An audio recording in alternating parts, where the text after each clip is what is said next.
dimanapun berada, kembali lagi bertemu dalam pelatihan pengolahan sampah. Sobat lingkungan, bagaimana kabarnya? Semoga kita selalu diberikan kesehatan, rezeki yang lancar, dan tentunya kita harus tetap menjaga semangat kita ya dalam mengikuti pelatihan pengolahan sampah ini. Sobat lingkungan, pada pertemuan kita kali ini masih tetap dengan jargon kita Clean Today, Better Tomorrow. Kita akan melanjutkan pembahasan topik tentang proses daur ulang limbah kaca. Nah, sobat lingkungan, apakah sobat lingkungan sudah tahu apa itu limbah kaca? Untuk contohnya mungkin banyak sekali ya limbah-limbah kaca yang ada di sekitar kita yang sudah kita ketahui limbah kaca.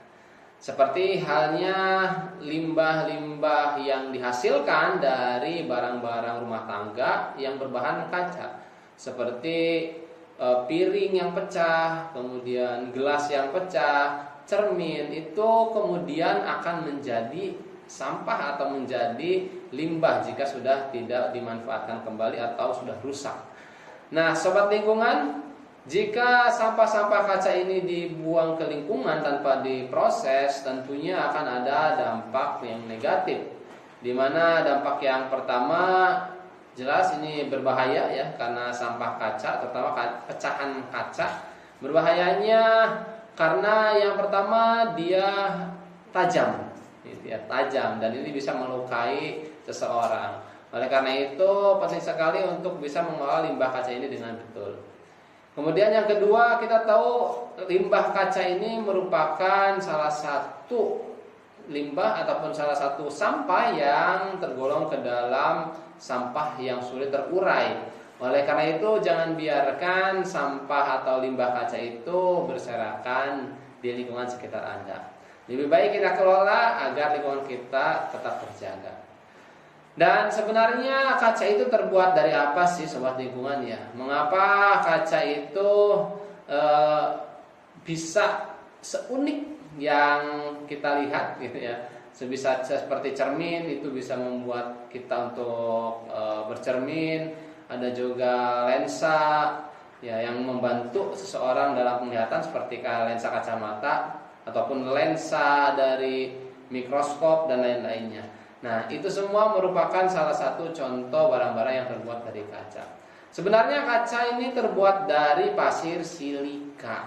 Nah, di mana pasir silika tersebut kemudian dipanaskan dan dibentuk menjadi sebuah properti ataupun alat-alat yang bernilai guna serta bernilai ekonomis. Nah, di sini sobat lingkungan, sampah atau limbah dari kaca sebenarnya memiliki salah satu keunggulan, di mana limbah kaca ini dapat didaur ulang kembali dengan dengan berulang kali seperti itu ya sobat lingkungan. Berbeda dengan sampah-sampah lainnya, kaca itu bisa terus-terusan didaur ulang ketika sudah menjadi barang yang tidak digunakan. Nah, sehingga kualitas dari daur ulang kaca juga ini tidak menurunkan kualitasnya karena memiliki kualitas yang relatif sama dengan produk sebelumnya yang berbahan dari kaca. Nah, sobat lingkungan, kemudian yang kedua juga memiliki keuntungan proses pengolahan limbah kaca ini, di mana kaca atau limbah kaca ini lebih mudah kita temukan dan tentunya ini murah gitu ya, murah karena penghematan juga. Nah, sobat lingkungan, untuk mengolah kaca, untuk melakukan pengolahan kaca ini biasanya dilakukan dengan metode daur ulang ya. Artinya mengumpulkan bahan-bahan bekas ataupun limbah yang sudah tidak digunakan lagi yang berbahan dasar materi kaca. Nah, ada 6 step untuk mengelola limbah dari kaca tersebut. Pertama adalah pengumpulan sampah kacanya tentu, kemudian pemilahan dan pembersihan, langkah ketiga penghancuran dan penggilingan, langkah keempat penyaringan dan pemisahan, langkah 6 peleburan dan penyulingan, serta langkah ke-6 adalah pembuatan produk. Nah, sobat lingkungan, langkah pertama adalah pengumpulan sampah kaca. Sampah kaca ini biasanya banyak dihasilkan oleh rumah tangga ataupun suatu pabrik, toko dan lain-lain yang memiliki peralatan-peralatan kaca. Kita ambil contoh adalah peralatan rumah tangga yang terbuat dari kaca adalah gelas, ya, sahabat lingkungan. Nah, gelas, kemudian gelas ini pecah, maka bisa kita kumpulkan, bisa digunakan sebagai bahan daur ulang kaca nantinya. Nah, kita bisa juga mencari bahan-bahan kaca ini dari pengepul, ya. Pengepul juga pasti akan memisahkan antara kaca, kemudian plastik dan bahan-bahan lainnya dalam suatu produk. Nah, selanjutnya sobat lingkungan, yang kedua, tahapan pengelolaan daur ulang kaca adalah penghancuran dan penggilingan. Oh, namun sebelum itu, mohon maaf, sebelum itu kita harus melakukan pemilahan dan pembersihan terlebih dahulu, ya sobat lingkungan. Di mana pemilahan ini dilakukan setelah kaca atau bahan dasarnya ini terkumpul, bisa kita pilah berdasarkan warna dan jenisnya.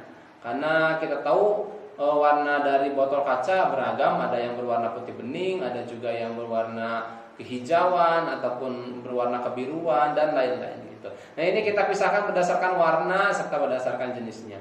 Nah, selanjutnya di pemilahan juga kita bersihkan dengan dari kontaminan-kontaminan seperti stiker, karet ataupun unsur-unsur lainnya yang menempel pada kaca yang akan didaur ulang. Nah, selanjutnya ini akan masuk ke tahap yang ketiga, yaitu penghancuran dan penggilingan. Nah, penting sekali bagi kita bahwa mendaur ulang kaca ini harus dijadikan menjadi bagian-bagian yang terkecil terlebih dahulu. Ini fungsinya adalah untuk membantu proses peleburan yang nantinya harus meleburkan sampah daur ulang kaca tersebut dan kemudian dibentuk menjadi bentuk-bentuk lainnya. Nah, penghancuran, kemudian setelah penghancuran ya kita giling untuk bertujuan agar si bahan ini menjadi lebih sederhana. Selanjutnya langkah keempat atau step keempat adalah penyaringan dan pemisahan. Ya, tadi bahan-bahan yang tadi sudah dihancurkan dan digiling kemudian disaring dan dipisahkan. Selanjutnya sobat lingkungan, proses ataupun tahap peleburan dan penyulingan. Ini merupakan tahap untuk memanaskan limbah kaca, kemudian sampai meleleh ataupun sampai berwarna cukup, ya, kemerahan. Dan ketika sudah sampai pada titik ini, maka sampah atau limbah kaca ini bisa masuk ke step yang terakhir, yakni pembuatan produknya. Bisa diolah serta bisa dibentuk-bentuk dengan sesuai dengan yang diinginkan. Nah, sobat lingkungan, memang stepnya cukup panjang dan ini umumnya juga setiap orang berperan dalam bagiannya masing-masing, seperti apakah dia berperan sebagai pengumpul dan pemilah serta pembersih, ataukah dia juga memiliki sarana prasarana untuk menghancurkan dan menggiling sampah kaca tersebut, atau bisa memiliki atau melakukan sampai peleburan dan penyulingan.